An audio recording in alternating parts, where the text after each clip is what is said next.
Yeah, I think it will be good now.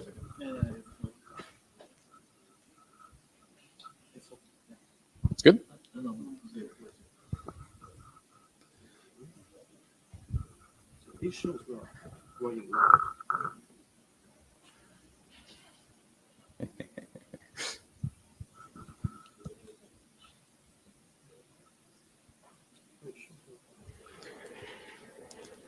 Yes. We are live. Cool. Hi.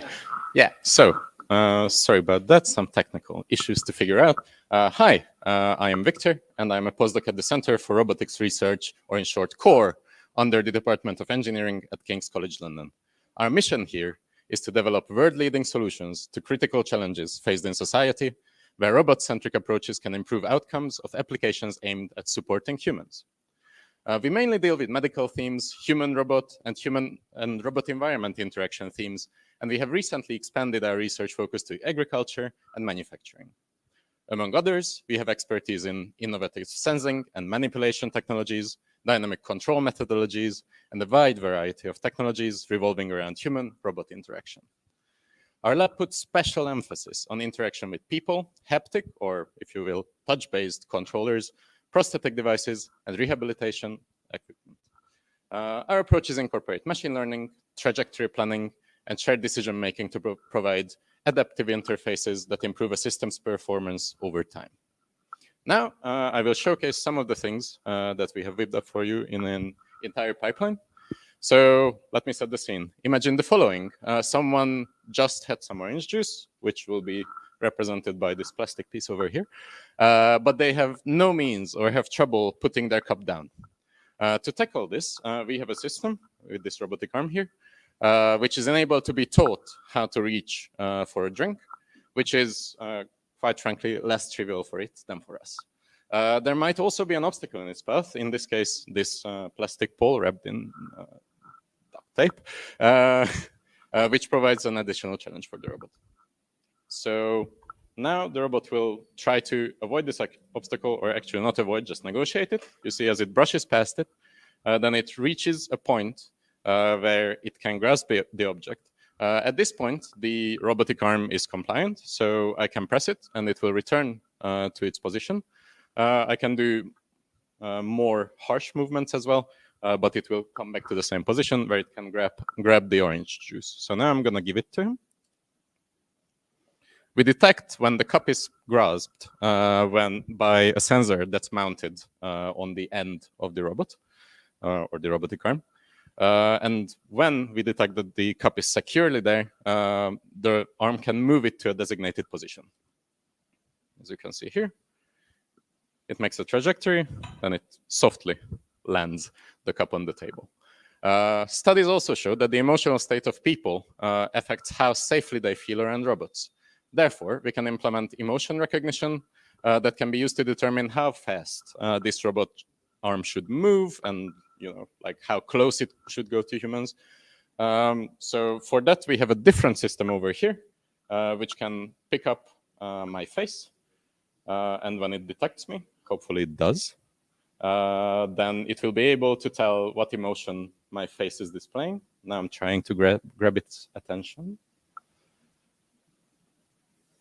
The robot's name is, by the way, Pepper, and hopefully it's compliant today. Focus. Do you see me? No. So currently, for some reason, our Pepper doesn't pick me up. But normally, it would be able to tell apart 5 different emotions. And based on that, like by recognizing such emotions, we could alter how the robotic arm behaves. Obviously not mounted on a robot like Pepper. Okay. So now I will present the entire pipeline a bit broken down. So first of all, let us reset the robotic arm. It goes back to its position. Cool. Yes. So we are using the Franca robot arm, which is optimal for human-robot collaboration tasks, as it can be completely stiff or compliant. It can lift up to 3 kilograms and can be programmed to follow specific paths. It also has safety settings that make it stop when it hits a person or an obstacle. So if it proves to be dangerous for its environment or itself. In this case, the arm was programmed to reach for the glass, and we put an obstacle in its way so it can negotiate it as it goes into a position where it can grasp the object, in this case, this fake orange juice cup. So negotiation is not avoidance.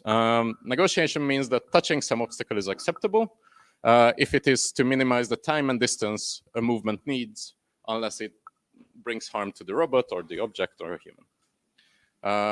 You can see that the arm is compliant because I can usually press on it, and then it returns to the same position as you could see in the full pipeline demo. And then we equip this with a touch sensor over here. You can see on your screens, hopefully, a grid pattern that was drawn on a semi-transparent paper that is lit with RGB lights.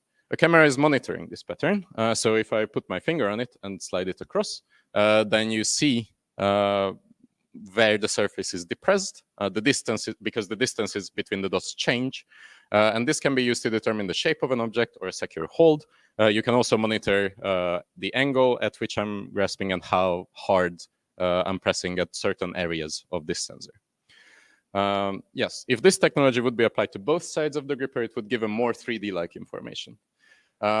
Looking at emotion recognition, the robot first detects a person. Hopefully now it will work if Pepper is more compliant with me.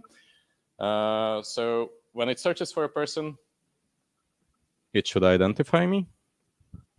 Pepper, hello.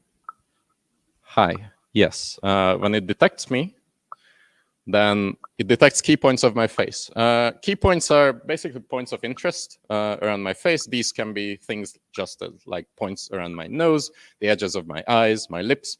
And by determining where these points are on my face, we can compute what kind of emotion I'm displaying. So as said before, these emotions can be angry, sad, surprised, happy, and neutral. Hopefully we can demo this shortly. No, okay. Well, then check back in 15 minutes and then we'll try again. But as said, if I were to act out a happy emotion, then the robot would display it on its chest on the mounted tablet. Yes, and the last thing we are dealing with here is learning from demonstration. This concept is pretty much what is written on its lid. The robot could be given multiple demonstrations of a single motion. In this case, we have a pick and place motion, so to say. So if we show the robot that here is a cup that I'm grabbing and I'm moving it here, and I repeat this process roughly 1,000 times, or show it this motion, you can notice that depending on where the obstacles are and based on my state, I make different trajectories. An algorithm can learn these trajectories, and then the robot can replicate this behavior. So first it grasps the object, and then this is the picking part, and then it can place the cup on the table based on previous demonstrations that we have set up before. This makes this behavior more adaptive than a simple preset, meaning pre-coded rigid behavior that would give to the robot. So all in all, thank you for tuning in to the Core Lab's quick demo during Robot Lab Live 2023. We hope you enjoyed this brief showcase of socially assistive robotics, and now we'll be taking audience questions. Thank you.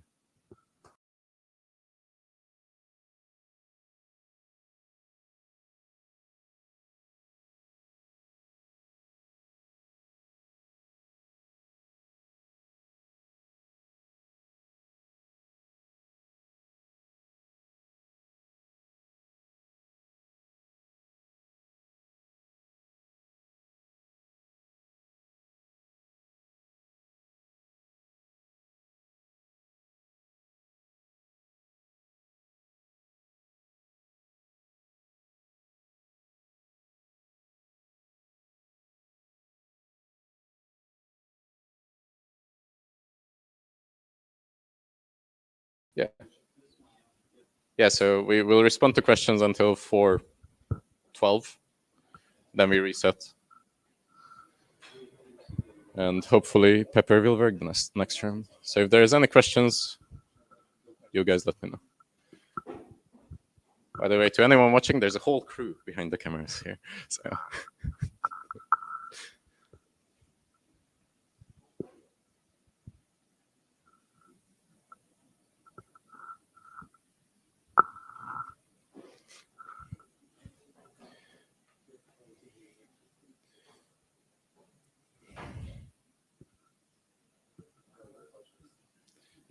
No questions. Okay, that's fair. Yep.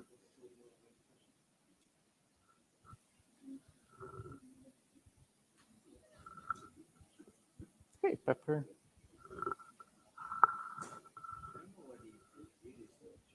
Come again? This whole thing, well, it's very put together at the moment, so I wouldn't risk putting it in a real life setting, but hopefully eventually it will be. So currently the answer is currently no, but it will be. Like that's what we are aiming for. Thank you for the question.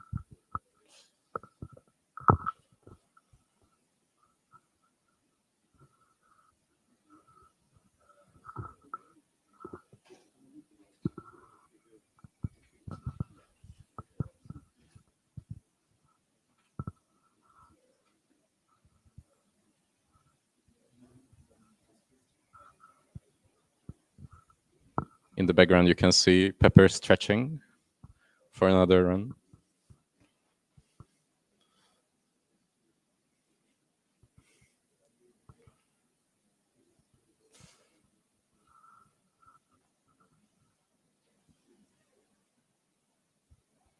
If Pepper recognizes that you are sad, how will this affect the performance of the arm? Okay, so if Pepper were to recognize that I was sad, it would probably slow the arm down. There are studies showing that if you make the behaviors more sort of mild, slower, a bit more distant from humans, then humans will relate to the robots better when they are in a sort of a negative headspace, so to say. So if you were sad, then the robot would probably keep its distance more. It would slow down a bit, but it's probably mostly the distance. Thank you for the question. But it must be noted that currently the behavior, like the emotion recognition of Pepper, is not connected to the robotic arms behavior in this demo.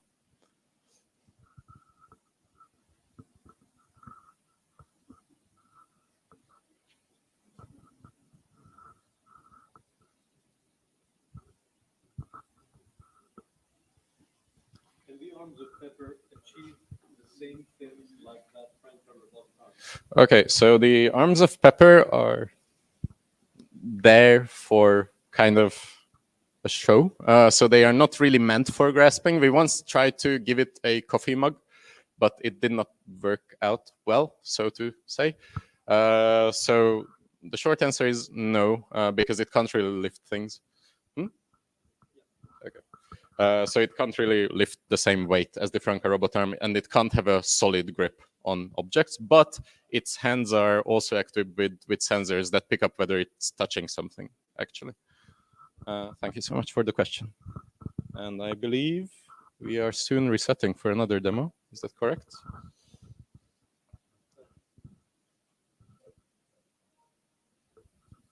Yeah. Is Pepper better now? Hi, am I angry? No, I'm Joy. Cool.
Okay, so just a second while we rehome the robot. Not as in adopt it, but put it back into its starting position. So yeah, now we should be ready. So, once again, welcome. Hi, I'm Victor, and I'm a postdoc at the Center for Robotics Research, or in short, CORE, under the Department of Engineering at King's College London. Our mission is to develop world-leading solutions to critical challenges faced in society, where robot-centric approaches can improve outcomes and applications aimed at supporting humans.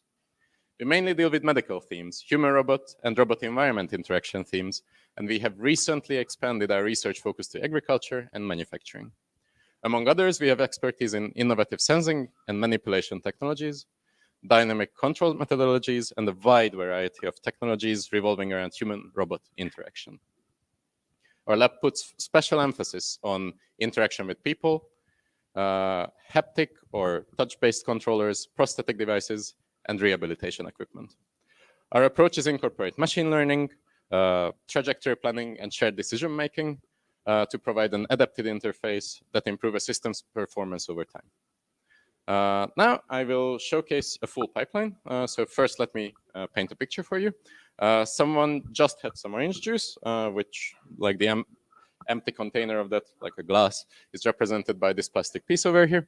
But they have no means or have trouble putting it on the table over there. To tackle this, this system over here with the robotic arm is enabled to be taught how to reach for a drink, which is less trivial for it than for us. There might also be an obstacle in its path. In this case, it's represented by this plastic pole over here, wrapped in duct tape, which provides an additional challenge for the arm. So now the robot will try to reach for the drink. You can see that it negotiated the obstacle, and it reached the position where it's happy to pick up my object. It's compliant, so I can press it, and then it will go away and return to the position where it should be able to grasp my drink. So once it is in that position, it can grasp it. Yes, we have a sensor that is capable of recognizing the shape of objects, the hand or this so-called gripper grabs, and this can be important later to find better grasping angles or determine the hold itself is secure. So now we have determined that it is secure, and now the hand can move the drink to the designated position on the table, and as it does so, it will let the cup down slowly, then release it. Studies show that the emotional state of people affects how safely they feel around robots, especially robots without a face. Therefore, we can implement an emotion recognition solution that can be used to determine how the robot should approach the human with the drink or how it should move it around. So now if I stand in front of Pepper over here, it will pick up that I am here. It will understand, like it will look at my face. And you can see that when I move around, it tracks me with its head. And based on my facial expression, it can compute 5 different emotions. So if I act to be very happy like so, then it recognizes joy. If I make a neutral face, then it's neutral. If I try to make a surprised face, it's like, then it picks up surprise. So that's the basic concept of it. So now I will present the entire pipeline, a bit broken then. So first, let's put the front arm back in place. Great. That should be fine. So we are using this robotic arm called the Franca robot arm, which is optimal for human-robot collaboration, as it can be completely stiff or compliant. It can lift up to 3 kilograms and can be programmed to follow specific paths. It also has a safety setting that makes it stop when it hits a person or an obstacle, or it would bring harm to itself. And in this case, the arm was programmed to reach for the glass, if we put it here on the other side of the obstacle, negotiating that obstacle. So now it will be demonstrated. So you see that the arm doesn't go around the obstacle, it kind of brushes past it. This is called negotiation. Negotiation is not avoidance. Negotiation means that touching some obstacle is acceptable as long as it is to minimize the time and distance the movement needs, unless it brings harm to the robot or the object, of course, or the human. As for touch sensing, maybe on your screen now, you can see a grid pattern drawn on a semi-transparent paper that is lit with RGB lights. A camera is monitoring this pattern. And when I'm depressing the surface, you can see that the distances between the dots change, and an algorithm is picking this up. So if I brush my finger past, you can see a bunch of force arrows pop up on your screen. This can be used to determine the shape of an object or a secure hold, as said before. And when this is applied to both sides of the gripper, it can give a more 3D-like information about the shape of an object. Yes, so looking at the emotion recognition. So once again, when Pepper homes in on me, hopefully, right, Pepper? Hi, yes, so Pepper detects me now. It first detects a person, then it focuses on their face. So once again, if I move to the side, you can see that it's tracking me with its head. Then this camera information about my facial features is passed through an algorithm which extracts face key points. Face key points are kind of like core features of our face. It can be things like where my nose is, or where the edges of my nose is, where the edges of my lips are, edges of eyes, etc. There's like dozens of them. We can use these features and the relation of them to detect at the moment 5 different emotions, them being happiness, sadness, surprise, angry, and neutral. So yes, and then obviously this information can be used to tune the behavior of the arm. So as for learning for demonstration, which is the last bit of this demo, this concept is pretty much what it says on the lid.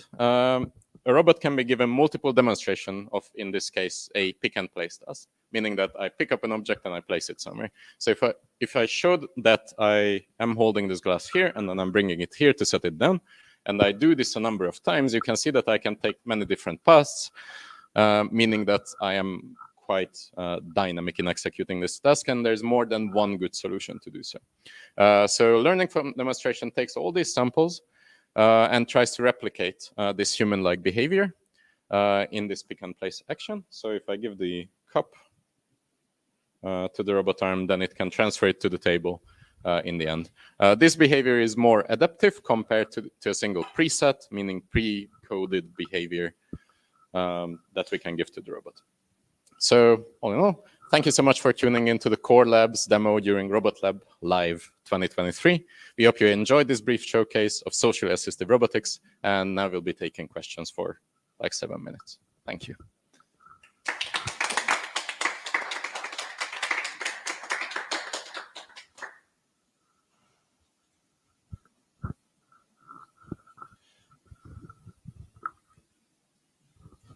It's there. Cheers. Thank you. Now it would be a good thing to have a robotic arm that just gives me water.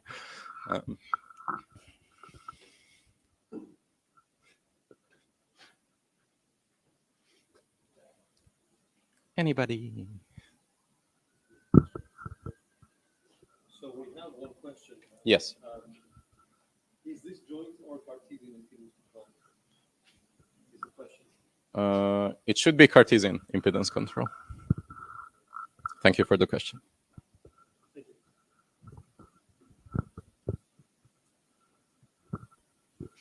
So also Another question, yeah. How could this technology be set up in a person's home to assist them with household tasks? Okay, so to assist people with household tasks, that's a complex question because you want to take into account whether the solution needs to move around in the entire flat or it should be restricted to a certain area in the flat. So if it were sort of like a home-wide solution, then you would need a robot similar to Pepper but with more capabilities. So you would need to equip a Pepper-like human support robot in a home with a robotic arm that can actually lift things, because you can see arms on Pepper, but they are not quite good at grasping things and lifting them up. So while currently it couldn't be deployed, if you combined these solutions, then you could have disabled people at their homes. If you put a robotic arm like this on a human support robot like that. However, safety is a very big concern in our work. So we need to develop solutions that take that into account to the highest degree. Thank you for the question. Okay, thank you. So do we have any other questions? Other questions? No? Okay. Can Pepper reply to humans' questions like robot Zofia or chat GPT? Okay, so the gist is, can Pepper reply in a Sophia or ChatGPT-like manner to humans' questions? This Pepper cannot, but you can deploy something like ChatGPT on Pepper. Sophia, not so much, because obviously you can't really move the face, so it will not be the same experience. But if you put like a voice recognition, meaning that it will understand what I'm saying, it can use one of these solutions to actually reply to people in the same manner as you saw in those robots. Thank you. Do we have other questions from the chat?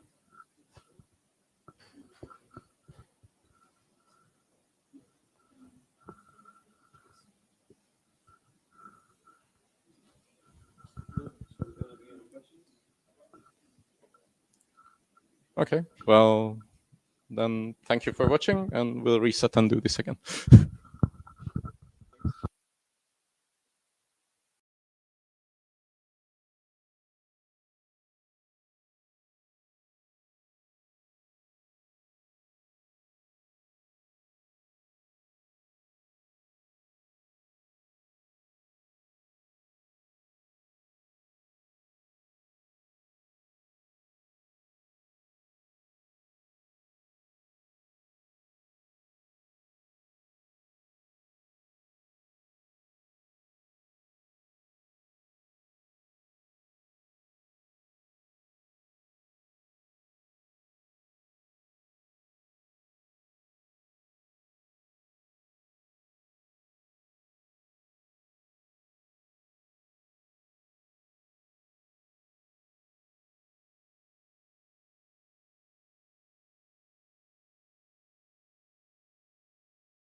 Can you hear me?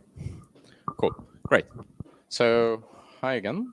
So, once again, I am Victor, and I'm a postdoc at the Center for Robotics Research, or in short, CORE, under the Department of Engineering at King's College London. Our mission here is to develop world-leading solutions to critical challenges faced in society, where robot-centric approaches can improve outcomes of applications aimed at supporting humans. We mainly deal with medical themes, human-robot and human-environment interaction themes, and have recently expanded our research to agriculture and manufacturing. Among others, we have expertise in innovative sensing and manipulation technologies, dynamic control methodologies, and a wide variety of technologies revolving around human-robot interaction. Our lab puts special emphasis on interaction with people, haptic or touch-based controllers, prosthetic devices, and rehabilitation equipment. Our approaches incorporate machine learning, trajectory planning, and shared decision-making to provide adaptive interfaces that improve a system's performance over time. Now I will showcase our entire pipeline that we built for this demo. So first, let me set the scene. Imagine the following. Someone just had some orange juice, which was represented by this plastic piece over here, but they have no means or have trouble putting this cup down on that table. As you can see, I'm pretty far, and I'm also very lazy. So there's that. To tackle this problem, this system is enabled to be taught how to reach for a drink, which is less trivial for it than for us. And we added some extra challenge by putting an obstacle in its way, which it will brush past. So now it will attempt this reaching mechanism. You can see that the robot negotiates the obstacle, gets past it, and it's compliant, so I can also press it, and it will return to its original position where it can grasp an object. I'm doing it again and again. Sometimes it needs to be taught a lesson. So now it's in the correct position that I like. So now I can have it grasped. So we have a sensor that is capable of recognizing the shape of an object, this hand or so-called gripper grabs. This can be important later to find better grasping angles or determine if the hold itself is secure.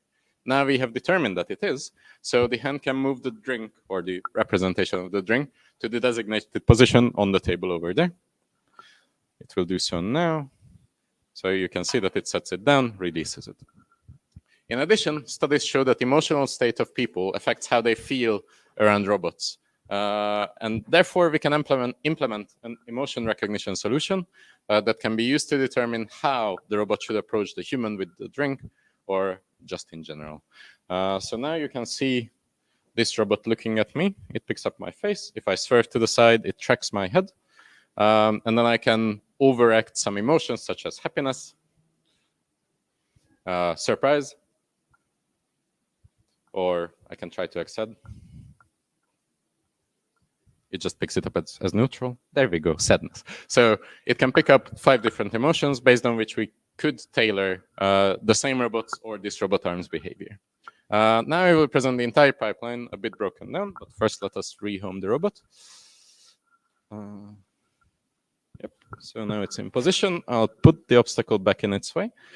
So we are using the so-called Franca robot arm, which is optimal for human-robot collaboration, as it can be completely stiff or it can be compliant. Compliant meaning that you saw me pushing it away and then it just returns.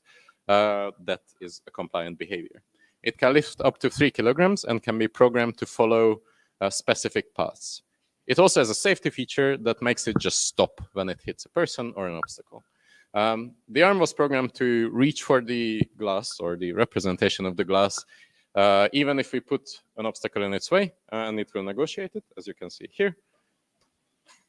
So negotiation is not avoidance. You don't see the arm going around the obstacle, but negotiation means that touching some obstacle on the way to a destination is acceptable if it is to minimize the time and distance a movement needs, as long as it does not bring harm to the robot or the object or the human. Okay. As for touch sensing, maybe on your screen soon, yes, you'll see a grid pattern drawn on a semi-transparent paper and that is lit with some RGB lights. There's a camera behind this monitoring the pattern, and when the surface is depressed, the distances between the dots change. So now I'm brushing my finger past, and you can see the grid move and arrows pop up. which indicate how hard I'm pressing, what direction my finger is coming from, and such. This technology can be used to determine the shape of an object or whether we have acquired a secure hold. And if it's applied to both sides of the gripper, it can give a more 3D-like information about the shape of an object. Looking at the emotion recognition, the robot over here, called Pepper, first detects a person, then focuses on their face. It can also track my face, meaning that it will keep it in the center of its view. Then it extracts camera information about my face and identifies.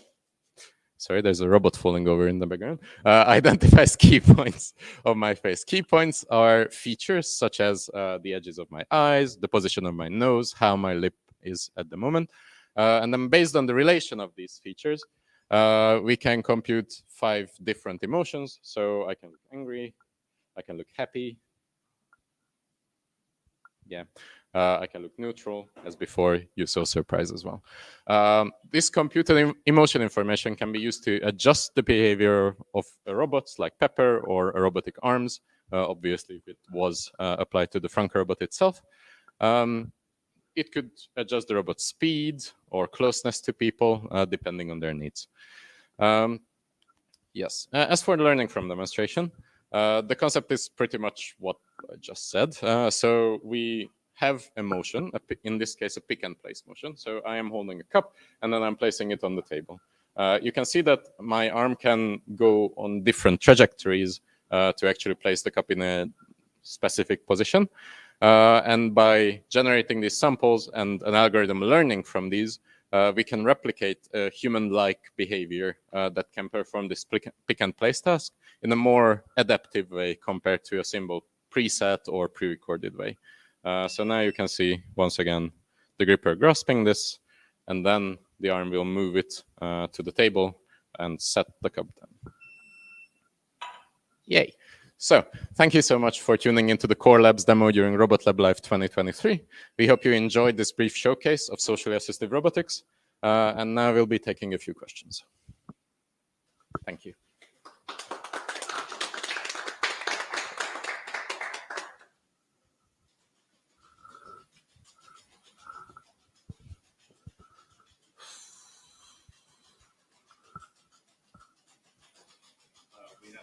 Yes.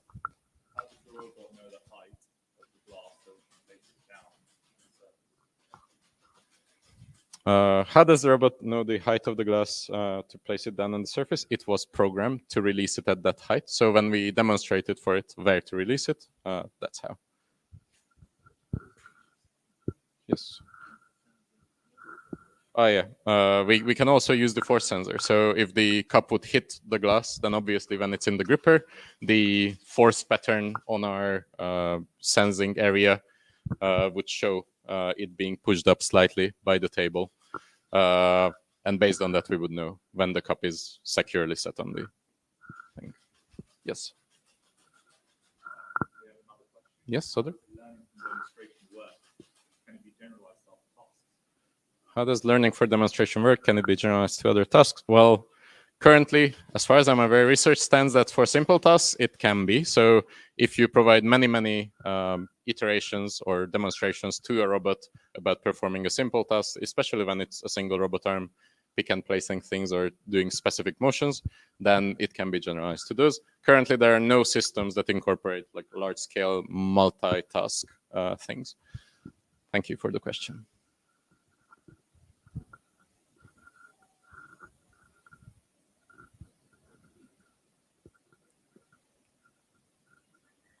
Yes.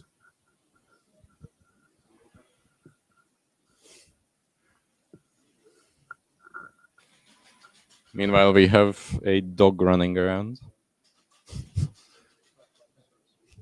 behind Pepper.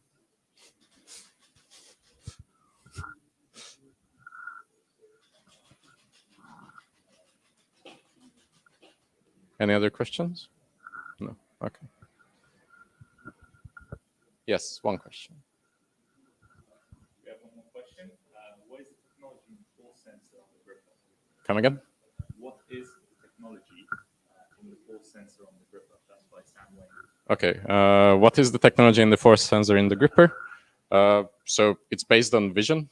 So basically, we just taught an algorithm to pick up the relationship between the dots on the pattern that's put on the RGB, or that's lit by the RGB lights.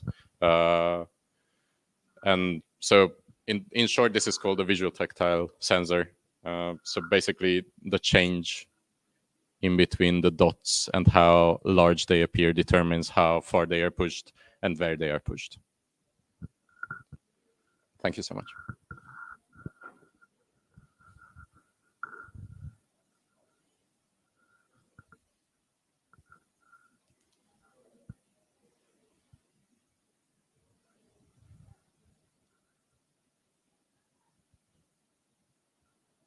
I think soon we will need to reset. Yes, okay, so if there are no other questions, if you have, then you can ask them in 15 minutes. Thank you so much for tuning in. We'll reset for the next demo.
live? Cool. Hi, once again. I am Victor. I'm a postdoc at the Center for Robotics Research, or in short, CORE, under the Department of Engineering at King's College London. Our mission here is to develop world-leading solutions to critical challenges faced in society where robot-centric approaches can improve outcomes of applications aimed at supporting humans. We mainly deal with medical themes, human-robot and robot environment interaction themes. And we have recently expanded our research focus to agriculture and manufacturing. Among others, we have, meanwhile, the robot is dying in the background. Among others, we have expertise in innovative sensing and manipulation technologies, dynamic control methodologies, and a wide variety of technologies revolving around human-robot interaction. Our lab puts special emphasis on interaction with people, haptic or touch-based controllers, prosthetic devices, and rehabilitation equipment. Our approaches incorporate machine learning, trajectory planning, and shared decision-making to provide adaptive interfaces that improve a system's performance over time. Now I will showcase our entire pipeline that we built for this demo. So first imagine that someone just had some orange juice from this fake cup in my hand, but they have no means or have trouble putting the cup down on that table. To tackle this system over here, this robotic arm is enabled to be taught how to reach for a drink, which is less trivial for it than for us. There might also be an obstacle in its path. In this case, we put a pole in its way, which provides an additional challenge for it. So now the robot will try to reach somewhere here for the drink when I'm holding it out. And it's compliant, so I can also just nudge it around and it will kind of go back to the same position. Yes, good. Yeah, so as you can see, that it just swerves away, comes back until it reaches the position which we programmed it to reach. Then I can give it the cup, and it will grasp it. We know when the drink is grasped by having a sensor on it, and that's capable of recognizing the shape of objects, the hand or so-called gripper grabs. This can be important later to find better grasping angles or determine if the hold itself is secure. Then the hand can move this drink to a designated location on the table and set it down nicely. Great. In addition, studies show that the emotional state of people affects how safe they feel around robots. Therefore, we can implement an emotion recognition system that can be used to determine how the robot should approach the human to reach for the drink, or how it should move with the drink itself. So now if I stand in front of Pepper, it will hopefully pick me up as a human. Yes. Then it looks at my face and it extracts facial features to determine what emotion I'm displaying. So if I try to act happy, come on, then it should say happy.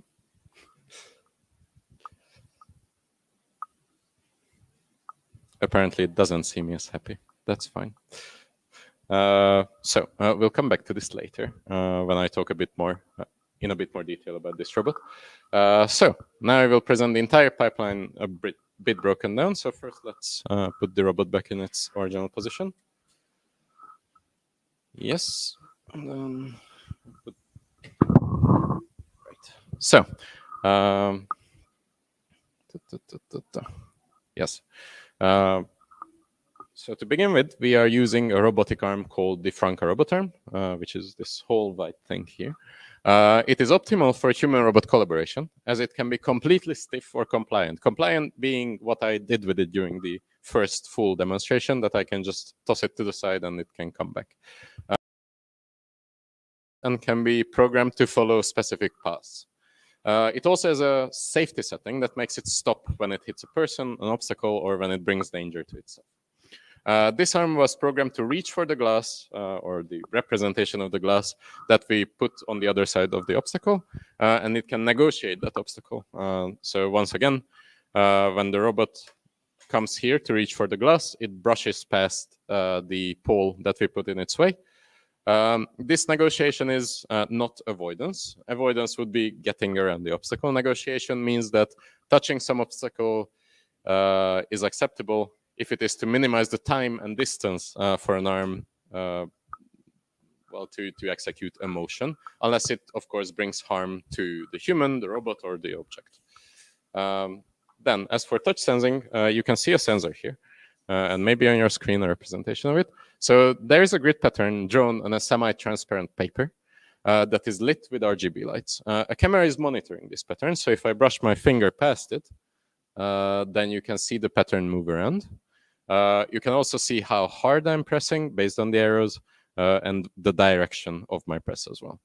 This technology can be used to determine the shape of an object or a secure hold. In this case, we are using it to determine a secure hold. And when applied to both sides of the gripper, it can give a more 3D-like information about the shape of an object. Looking at the emotion recognition once again, so I'll just walk you through, as seems like Pepper is angry with me after the previous 5 tries. So in principle, the robot first detects a person, then it focuses on their face. Optimally, I could move around and the robot would be able to track me with its face, so my head is in the center of its view. Then it can export key points from my face, key points being like special features such as the edges of my eyes, my nose, how my lips are. And the combination of these features is used to train an algorithm, which then can identify, in this case, 5 different kinds of emotions, them being sad, angry, surprised, happy, and neutral. As for learning from demonstration, this concept is pretty simple. So a robot, such as the front arm, could be given multiple demonstrations of a single motion. In this case, it's a pick and place task. Pick because we pick this glass up, and then place because we want to place it there. So I can show it that from here to the table, it should go on this trajectory until it sets it down. But you can see that in different demonstrations, my arm is going at a different trajectory every single time. The robot can be taught to replicate this human behavior that makes its pick and place action more adaptive, so to say, compared to a simple preset, meaning like hard-coded, pre-coded behavior. So now the robot will grasp the object, it will recognize that there's a secure hold, then it will move the object to the table and set it down on it. Yes. So with that, thank you so much for tuning into the Core Labs demo during Robot Lab Live 2023. We hope you enjoyed this brief showcase of socially assisted robotics, and now we'll be taking a few questions. Thank you.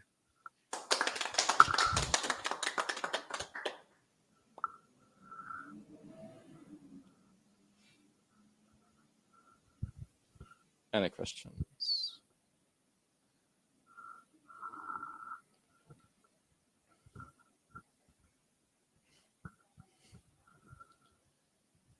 In the meantime, let's hope Pepper recovers. We have a question, yes?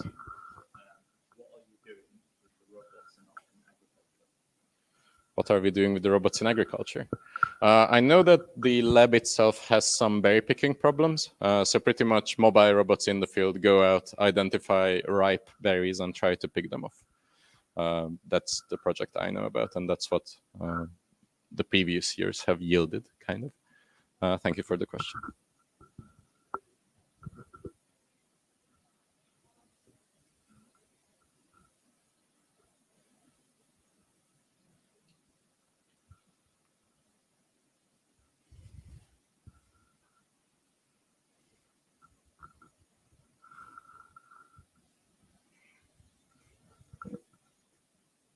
Yes.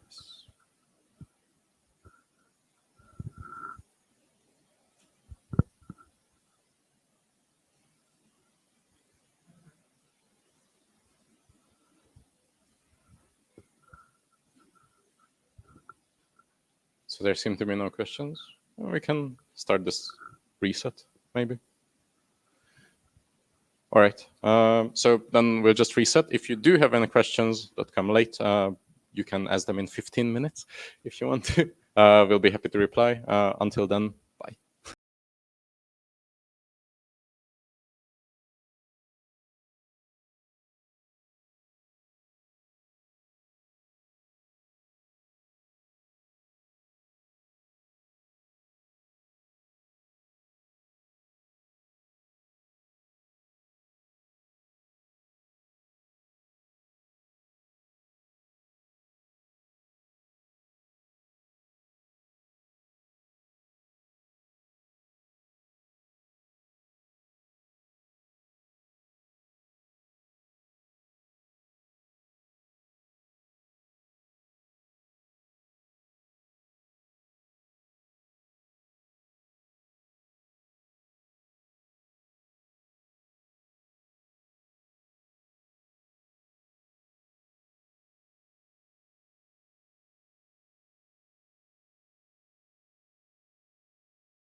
Good.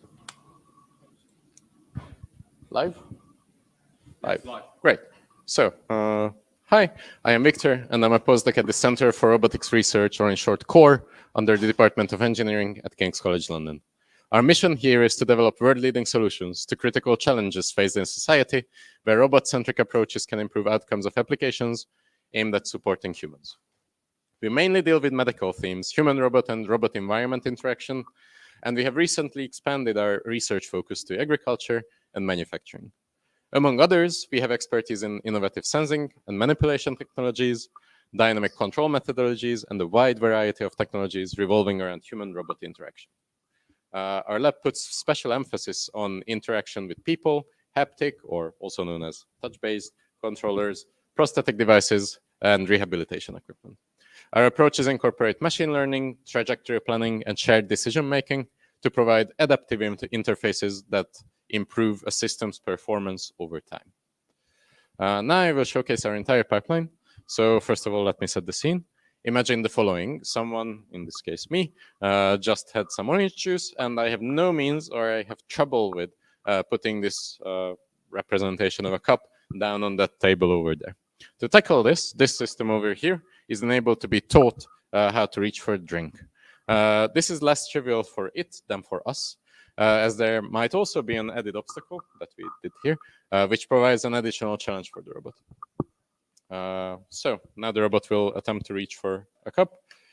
We have told it where to reach, and it is compliant. So even if I nudge it, it lets me do that. So I don't just hit it, and it turns to a good position. And then it can grasp the object itself, maybe after one more nudge. Yes, so now it can grasp. And once the drink is reached, the robot can grasp it, and we have a sensor on it that is capable of recognizing the shape of objects, the hand or the so-called gripper grabs. This can be important later to find better grasping angles or to determine whether the hold is secure. Now we just use it to determine that the hold is indeed secure. Then the arm can move this object to the table and set it down. Yes, it succeeded. In addition, studies show that the emotional state of people affects how safe they feel around robots and robotic arms. Therefore, we can implement an emotion recognition solution that can be used to determine how the robot should act with this approaching behavior towards humans. We demo this by using Pepper over here, a completely different system. Pepper first looks at my face, and then it tries to determine what emotion my face is displaying. So if I act happy, then it shows joy. If I act surprised, then maybe it shows surprise. And no, because the internet is down. Sorry about that. So normally it would be able to pick up anger, surprise, happiness, sadness, and neutral, so to say. Now I will walk through the different parts of the whole thing once again. So we are using the Franca robotic arm, which is optimal for human-robot collaboration. You can see that it has several joints, and it can be completely stiff or compliant. Stiff being that you can't really move it, compliant being that I can nudge it away and it can return to its original shape. It can lift up to 3 kilograms and can be programmed to follow certain paths. It also has a safety setting that makes it stop when it hits a person or an obstacle. In this case, the arm was programmed to reach for the glass, and even though we put an obstacle in its way, it can negotiate it. So negotiation is not avoidance. Avoidance would be the arm getting around the obstacle, like completely without touching it at all. In contrast, negotiation allows the touching of the obstacle, like as it brushes past. So this kind of behavior is acceptable for the arm to minimize time and distance it needs to cover in order to execute a motion, unless, of course, this would bring harm to the robot itself or the object or the human. As for touch sensing, we have a sensor here at the end of the robotic arm, like just kind of duct tape to the gripper itself. This has a semi-transparent paper on it that has some dots on it in a grid pattern, which is lit with an RGB light. A camera is monitoring this from behind, And the relationship between the dots and the size of the dots can be used to train an algorithm that can later tell us how much the surface is pressed, where the force is coming from, and just in general whether a secure grip has been achieved or not. This can be used to determine the shape of an object, or once again to determine a secure hold. And when it's applied to both sides of the gripper, then it can give a more 3D-like information about the shape of an object. Looking at emotion recognition, maybe Pepper has recovered. Yes. So the robot first detects a person, then it homes in on their face, keeping my face in the center of its view. Then it extracts key points from my face. Key points are basically core features of my face. They can be things like the position of my nose, the position of my lips, my eyes, etc. This information can be used to determine what emotion I'm displaying on my face. So hopefully, if I act happy now, then it will say that I am indeed happy. If I were to act sad, then it could display that in its own egocentric view. And then this computed emotion information can be used to adjust the robot's behavior. We can modulate robotic arms or Pepper's speed or closeness to people in order to make people feel more comfortable just in general. Yes. As for the last bit, so learning from demonstration, you might be wondering how the robot actually can grab something and bring it here. Of course, we can hard code this bit, but there's also a technology called learning from demonstration where I could hold an object here in a so-called pick and place task and put it where I want the object to be. And then I can repeat this multiple times, drawing pretty much different trajectories as I'm going on. And from these samples, an algorithm can learn to replicate this human-like behavior that makes this pick and place action more adaptive compared to a simple preset, so compared to if we hard-coded this behavior. So with that, and sorry about the technical issues with the internet, but thank you so much for tuning into the Core Labs demo during Robot Lab Live 2023. We hope you enjoyed this brief showcase nonetheless, and now we'll be taking a few questions.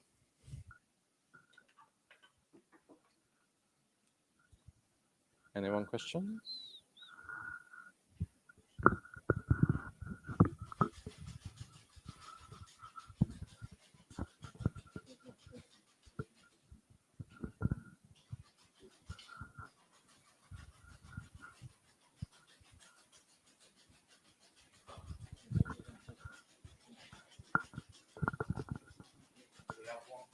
One question, yes? The question is, can the robot arm swap the end effector doing other tasks, like in industrial production? Can the robot arm swap the end effector doing other tasks, like for industrial production?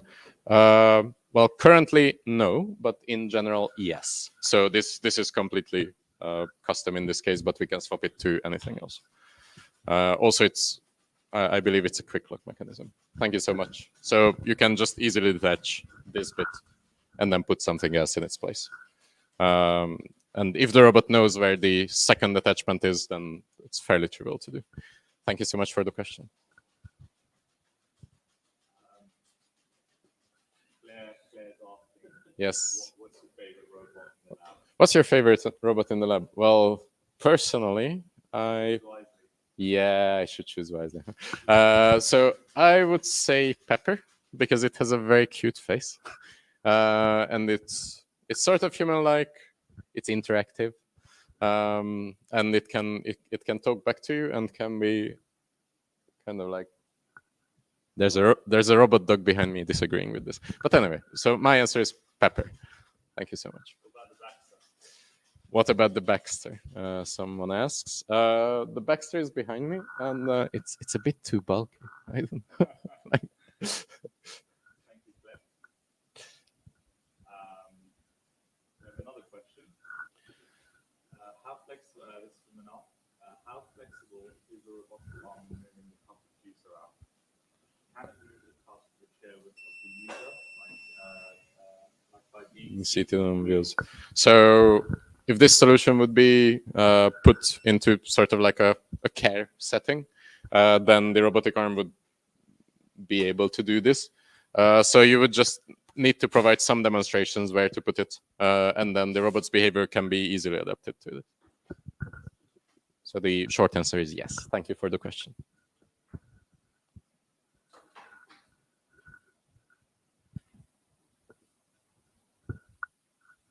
I believe we have maybe time for one more question. After that, we will reset.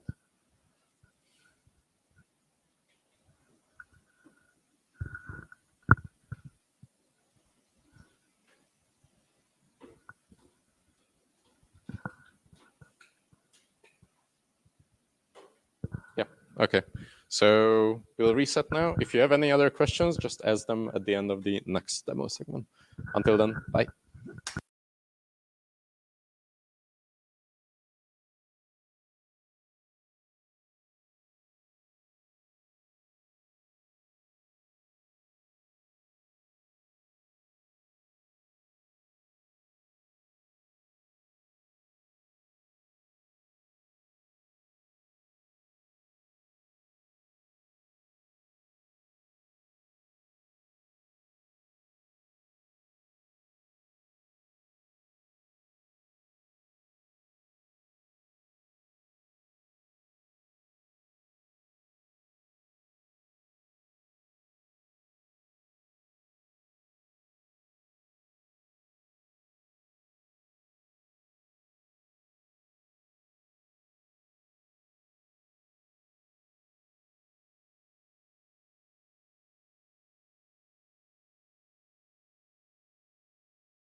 Good? We live? All good. Great. So, hi, I'm Victor. I'm a postdoc at the Center for Robotics Research, or in short, CORE, under the Department of Engineering at King's College London. Our mission is to develop a world-leading solution to critical challenges faced in society, where robot-centric approaches can improve outcomes of applications aimed at supporting humans. We mainly deal with medical themes, human-robot, and robot-environment interaction themes, and we have recently expanded our research focus to agriculture and manufacturing. Among others, we have expertise in innovative sensing and manipulation technologies, dynamic control methodologies, and a wide variety of technologies revolving around human-robot interaction. our lab puts special emphasis on the interaction with people, haptic, or also known as touch-based, controllers, prosthetic devices, and rehabilitation equipment. Our approaches incorporate machine learning, trajectory planning, and shared decision-making to provide an adaptive interface that improves a system's performance over time. Now I will showcase our entire pipeline. So imagine the following. I just had a drink from this cup, or the representation of a cup, but I have no means or have trouble putting this cup from here onto the table. To tackle this problem, the system over here is enabled to be taught how to reach for a drink and how to set it on a table, which is less trivial for it than for us. There might also be an obstacle in its path. As you can see, we put a plastic pole in its way, which provides an additional challenge in executing this task. So now the robot arm will try to come in for the reach. You can see it brush past the obstacle and it reaches a position. It's compliant, meaning that I can just do this to it, and then it returns to the position where it's able to grasp my glass. So once the drink is reached, the robot can grasp it. Yes. We have a sensor mounted on this gripper that is capable of recognizing the shape of objects the hand, or so-called gripper, grabs. This can be important later to find better grasping angles or to determine if the hold is secure. Currently, it just is used to determine whether the hold is secure. Then the hand can move the drink over to the table to the designated position. Studies show that the emotional state of people affects how safe they feel around robots that operate like this. Therefore, we can implement an emotion recognition solution that can be used to determine how the robot should approach a human with the drink.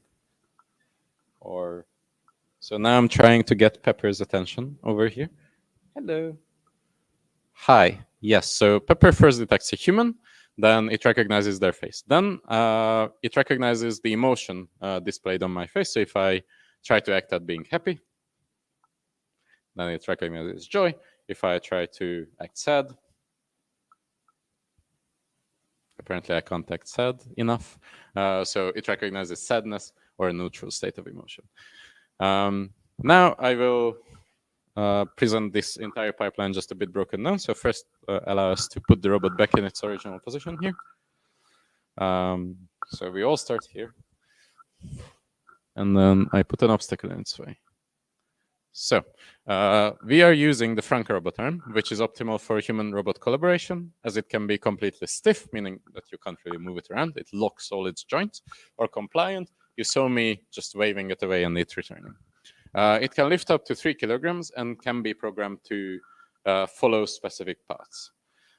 It also has a safety setting that makes it stop when it hits a person, an obstacle, or just brings harm to itself. This arm was programmed to reach for the glass, even if we put an obstacle in its way, and it can negotiate that obstacle. Negotiation is not avoidance. Avoidance would be getting around the obstacle completely without touching it, while negotiation means that touching some obstacle is acceptable if it is to minimize the time and distance a movement needs to execute it. Unless, of course, this kind of tactic would bring harm to the robot or the object or the humans. So now the robot will demonstrate this. It moves past the obstacle, brushes past it, and then reaches a point where it can grasp something. As for the touch sensing, it can... One of the robots is beeping in the background, sorry. As you can see, there is a grid pattern drawn on a semi-transparent paper that is lit with RGB lights. A camera is monitoring this pattern, a representation of which you can see on your screens. So when I am depressing this surface, you can see the distances between the dots and the size of the dots change, and we monitor the amount of force I'm applying at different segments of this paper. This technology can be used to determine the shape of an object or just a secure hold. When applied to both sides of this gripper, it can give a more 3D-like information about the shape of an object. Looking at the emotion recognition, so as said before, Pepper first detects the presence of a human, then it recognizes their face, and then it extracts so-called key point information from that face. Key points are points of interest around the face. They can be things such as the edges of the lips, the eyes, the position of my nose, and the relation of all these features can be used to compute what emotion I'm feeling. Meaning that if I act sad, then it will pick me up as sad. If I act happy, then it brings up joy. If I act surprised, then it picks up surprise. This computed emotion information can be used to adjust the robot's behavior. So, for example, this arm's behavior or Pepper's behavior, to adjust his speed, closeness to people, and in general, just his behavior to make it more compliant with humans, or what I would perceive personally as safe. As for learning from demonstration, which is the last bit of our demo, this concept is pretty much what it's written on its lid. So the robot could be given multiple demonstrations of a single motion. In this case, a pick and place motion. So I pick up a glass here and I move it here. You can see even on your feed that I'm basically drawing different trajectories with my arm. And the solution is still correct because I'm avoiding obstacles and I am reaching a designated position with the glass on the table. So if you provide multiple of these demonstrations to a robot, it can replicate this human-like behavior, which makes this pick and place action more adaptive compared to a single preset, meaning that this way of teaching the robot of pick and placing an object such as a cup is more robust than if we were to teach it not teach it, actually just pre-code it. So now, once again, the robot can grasp this object over here. Via our visual sensor, it understands that the hold is secure, and then it can move it to the table into a position we programmed it to. Yes. With that, thank you so much for tuning in to the Core Labs demo during Robot Lab Live 2023. We hope you enjoyed this brief showcase of social assistive robotics, and now we'll be taking questions. Thank you.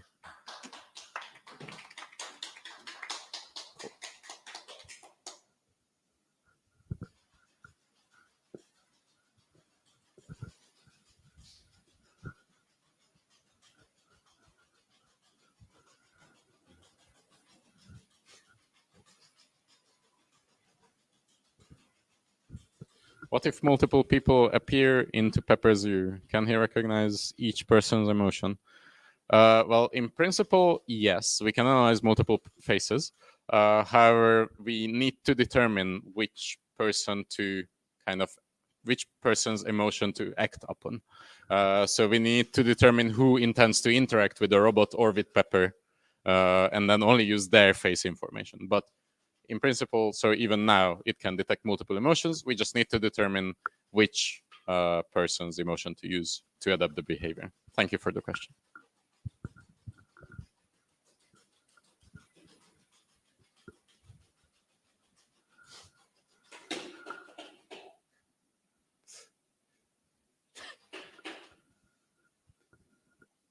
Left. The other left. Meanwhile, there's a robot dog walking around Pepper.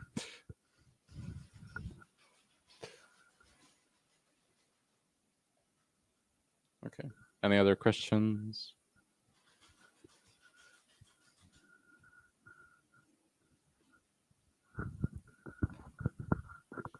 All right. I believe those are all the questions for now. So now we'll reset. So if you still have a question, just come back in 15 minutes and we are happy to reply.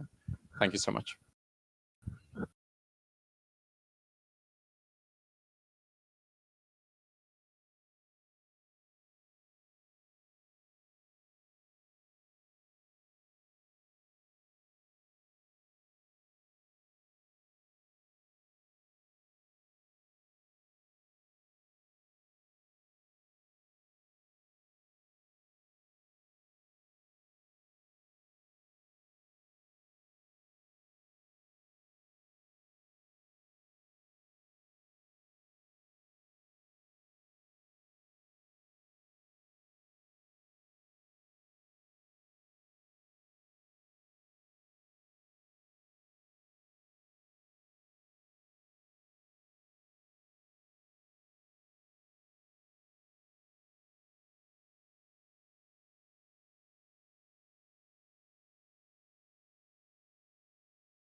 Okay, so hi, I'm Victor. I'm a postdoc at the Center for Robotics Research, or in short, CORE, under the Department of Engineering at King's College London.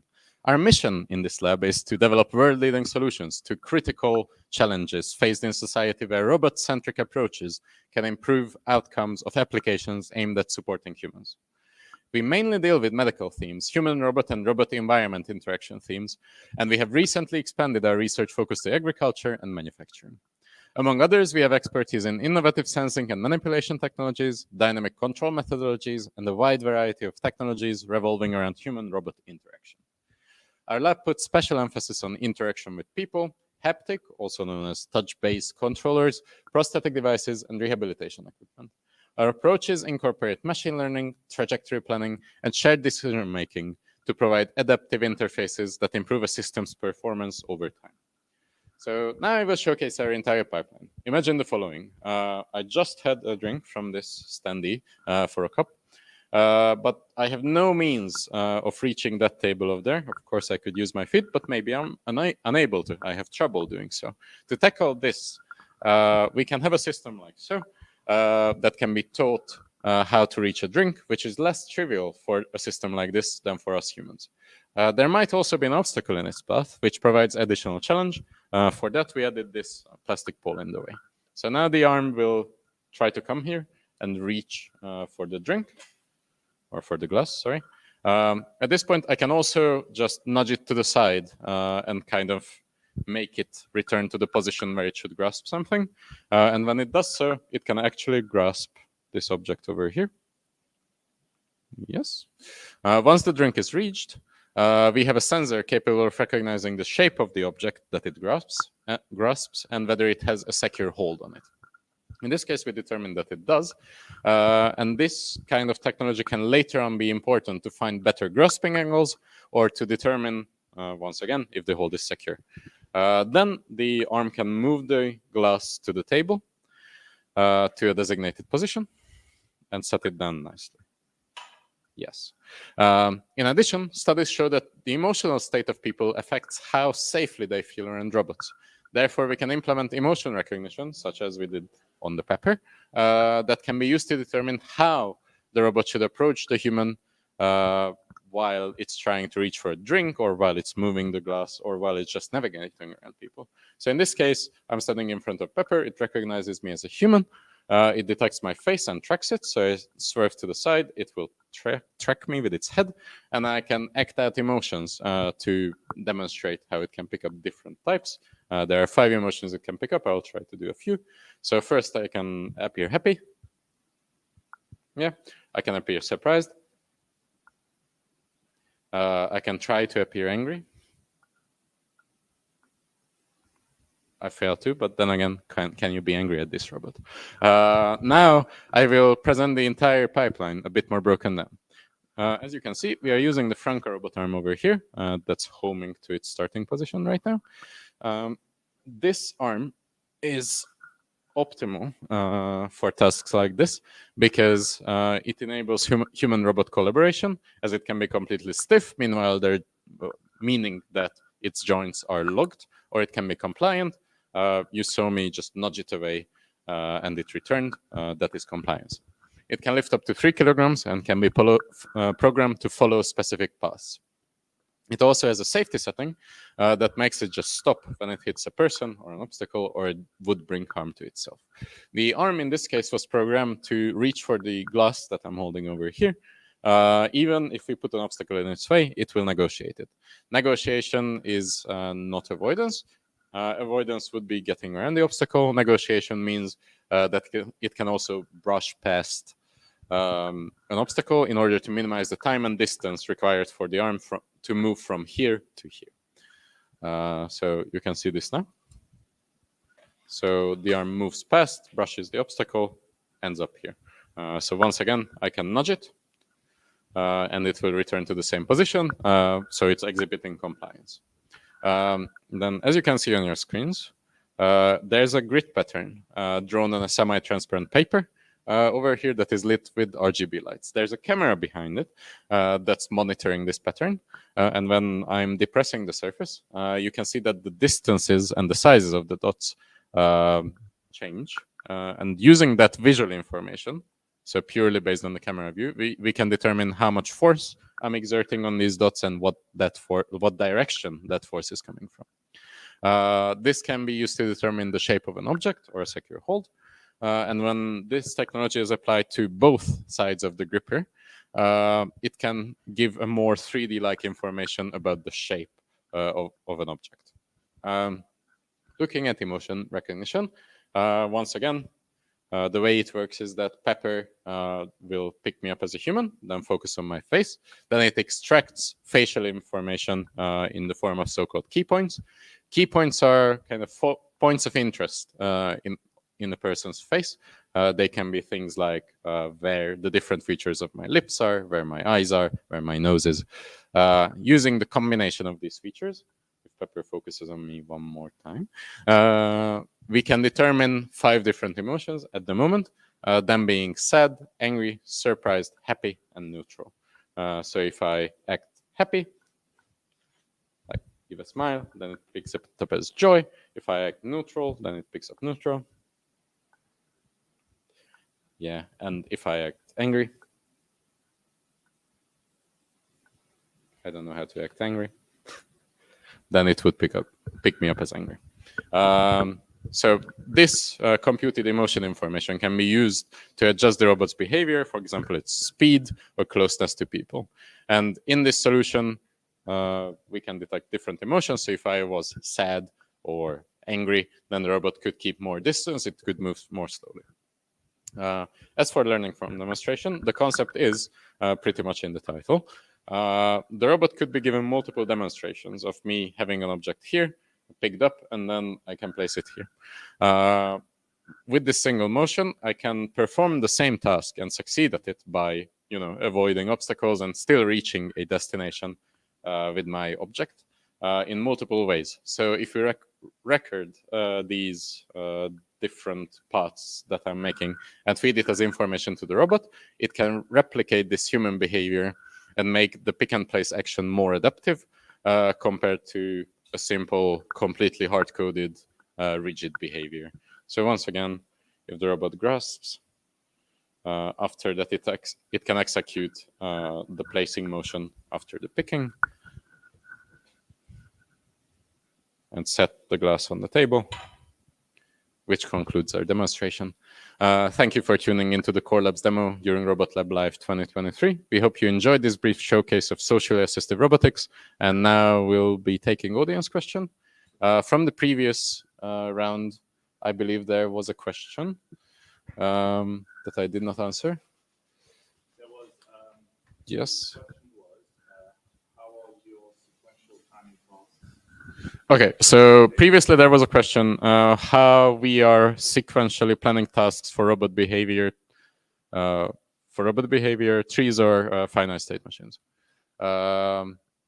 Okay, so we are using sensor feedback to determine whether each individual task has been successfully executed before switching to the next task. That is the core reply. And in addition to this, we could use something like a state machine in ROS that would be Smash to set up some more complex behavior. But currently, we are not doing that. Thank you for the question. Another question. Is that robot arm same for home usage, especially for kids? So the robot arm itself is safe. So as said previously, it's completely compliant.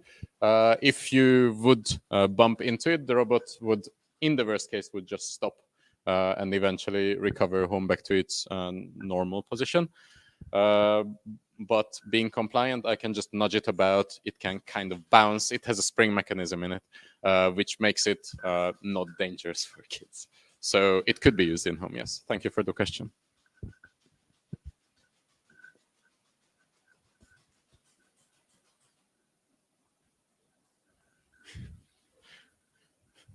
There's another question. A new version of Ubuntu is available. Would you like to upgrade? By most manipulators. Okay.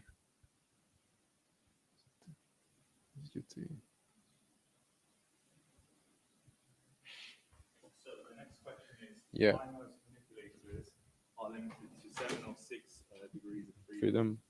Is it due to inverse kinematics? Computation, why can't we have higher degrees of freedom? Okay, so once again, why do we usually have 7 or 6 degrees of freedom in robotic arms? Is it due to inverse kinematics computations? My tech team is figuring out an answer because I actually don't know the answer to that. It's very far out from my field. So stand by.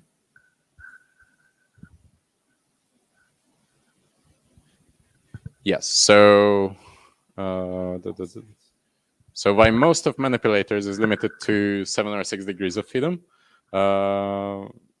It come again? Null space. You can exploit null space. Okay. You can exploit what? Null space. Null space. Yeah. Okay, so you could have more degrees of freedom if you exploited null space. Is the answer I'm getting? Apologies if that's not entirely correct. You need 7 degrees of freedom to exploit null space. Okay, got it. Apologies.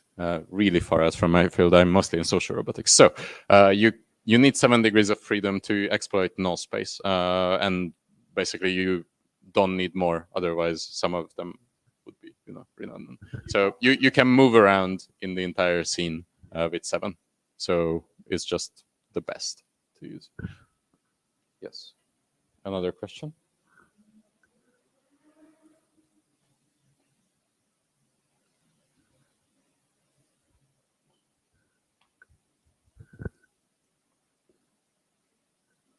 Yeah, so I believe we will reset now because we have 3 minutes until the next demo. Thank you for your questions, and we'll be back shortly.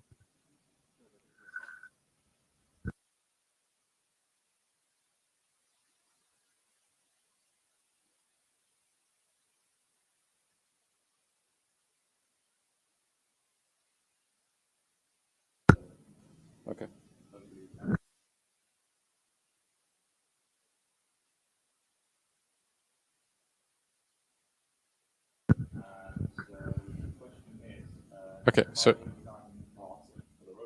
Okay, so one more question. How are you designing the task for the robot? Well, basically, we just wanted to showcase everything in one go. So we designed this task specifically for this demo. But apart from that, the different labs probably have different setups to evaluate. For example, the learning from demonstration, our lab designs multiple challenges with social robots deployed in the field, for example, in cafes or in more crowded settings, in order to examine proxemics, robot behavior, things like that. So we designed this test specifically to just showcase all of our different groups' efforts.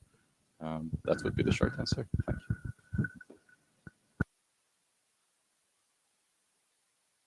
you. All right, so now we'll reset and start another go in 3 minutes. Okay. Thank you so much.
Live. Okay. So today we are here with Baxter. Baxter, say hi.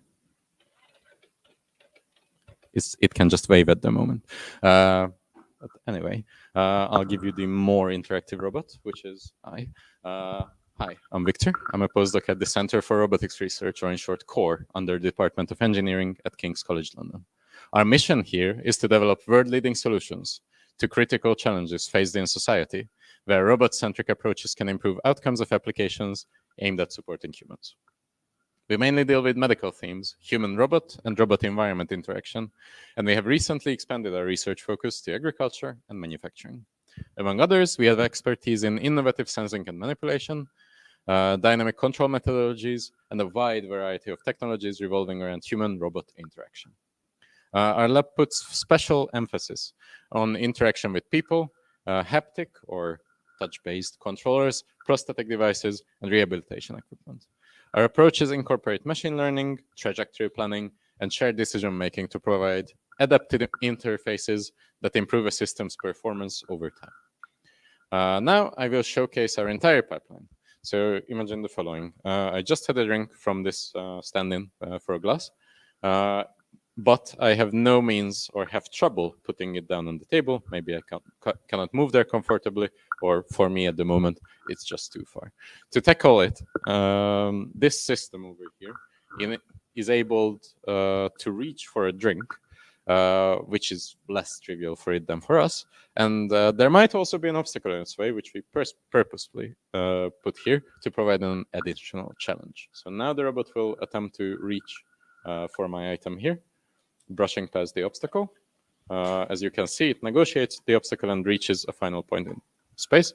It is compliant, meaning that I can just nudge it away, and then it will return to the grasping position. And once the drink is reached, it can grasp it. And we make sure that the grasp is secure by having a sensor at the end of the gripper over here, which is capable of recognizing the shape of an object, or for the matter, how strong we are holding it. This can be later on important to find better grasping angles, or to determine if weird shaped objects are securely held. Then the robot can move this object to the table and set it down nicely, which has been learned, like this movement pattern has been learned from demonstration. In addition, studies show that the emotional state of people affects how safe they feel about or around robots and about robots.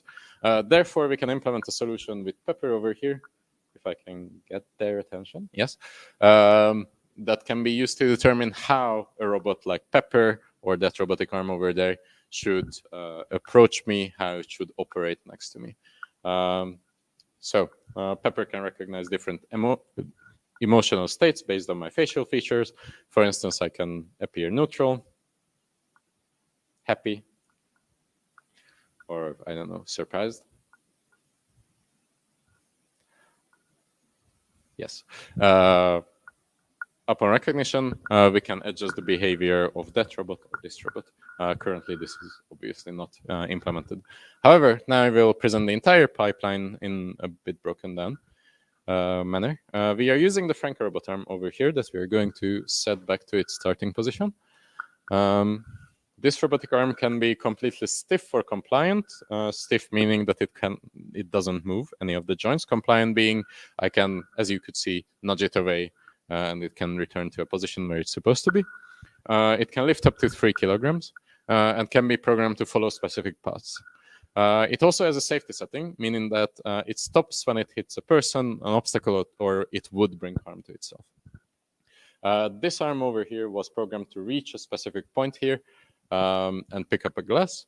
And while doing so, it can negotiate obstacles, meaning it can brush by them.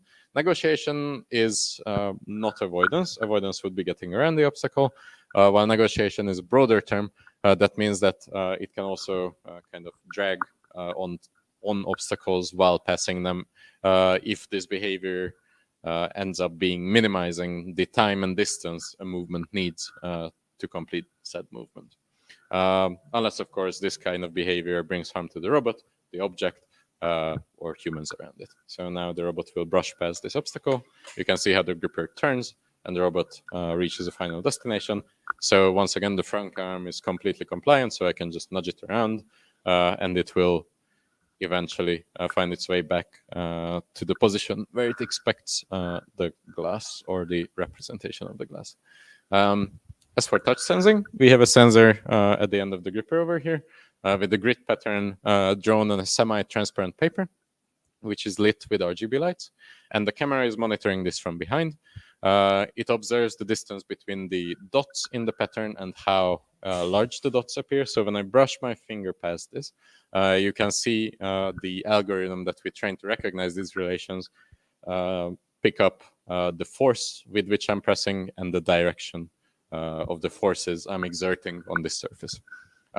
This kind of technology can be used to determine the shape of an object or a secure hold. And if it would be applied to both sides of this gripper, it can give a more 3D-like information about the shape of an object. Looking at emotion recognition. So once again, the way this works is that Pepper, in this case, first recognizes me as a human.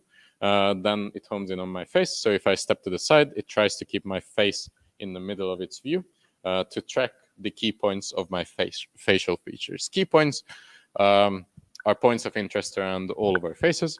They can be things like the edges of where the edges of my lips are, where my eyes are, where my nose is. The relation of these points can be used to determine different emotions, and this emotion can be used to adjust the robot's behavior, for example, how close it gets to people or its speed while it's moving. In this solution, the robot can detect 5 different emotions: angry, sad, neutral, surprised, and happy. You saw some of these, so once again, if I try to act happy, then it picks up joy. If I try to act completely neutral, then it says I'm neutral. If I'm angry, then it picks up anger briefly. But you can't really be angry at it anyway. As for learning from demonstration, this concept is pretty much in its title. So a robot could be given multiple demonstrations of a simple, in this case, pick and place motion. In our case, grabbing a drink and moving it to the table. So as a human, I can achieve this task in multiple ways. So from here to move this thing here, I can draw different trajectories with my arm, which enables me to avoid all obstacles in the way, but also reach my final destination every single time. If we collect this kind of data of human behavior, then an algorithm, in this case, the one that's running on the robot, can be trained to replicate this human behavior that makes this pick and place action more adaptive compared to a single preset or so-called pre-coded rigid behavior. So once again, the robot can grasp this via the visual sensor, figure out that it's securely grasped, and then it can move it to the table based on the learned behavior on how to reach there. Then it sets it down. And with that, thank you for tuning in to the Core Labs demo during Robot Lab Live 2023. We hope you enjoyed this brief showcase of socially assistive robotics, and now we'll be taking questions. Thank you.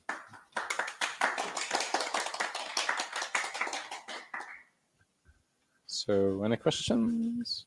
We have one question. How many degrees of freedom does each arm have on the pepper? And what tasks can the fingers do? Degrees of freedoms on the arms, I believe that would be 6.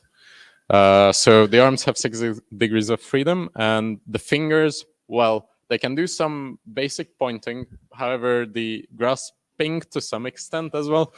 But even if you make one of the fingers point somewhere, the others will kind of move with it.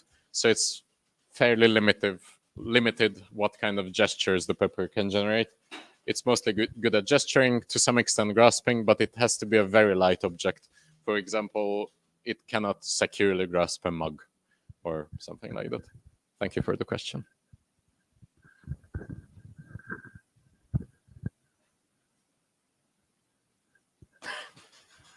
Meanwhile, you can see a robot dog in the background walking around, shaking. Let's call it shaking.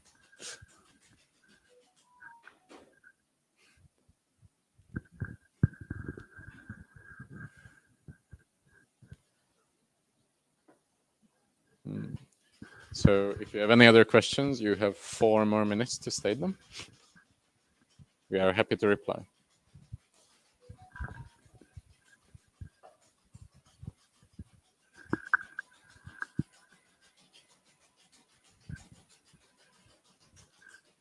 This is the lab's loading sign. It's a bit glitchy, but it is the lab's loading sign.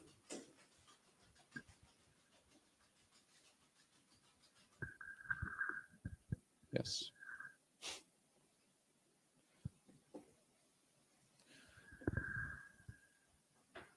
Yes. Anyone else? Any questions? No. Okay.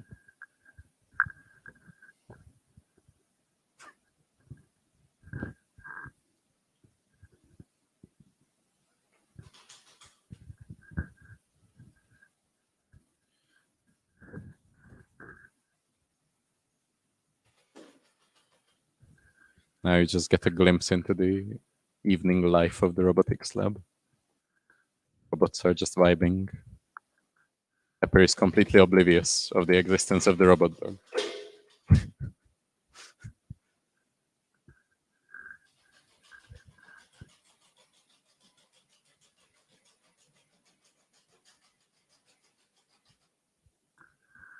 And Baxter is just looking sad. Oh my god, it's begging. It's not on camera properly.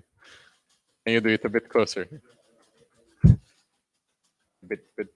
Good. Yes. Great.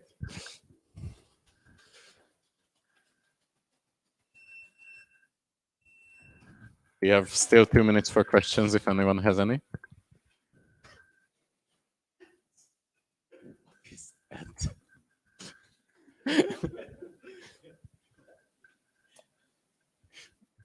I believe the dog laying down and sparking a sleeping position indicates the end of our demo.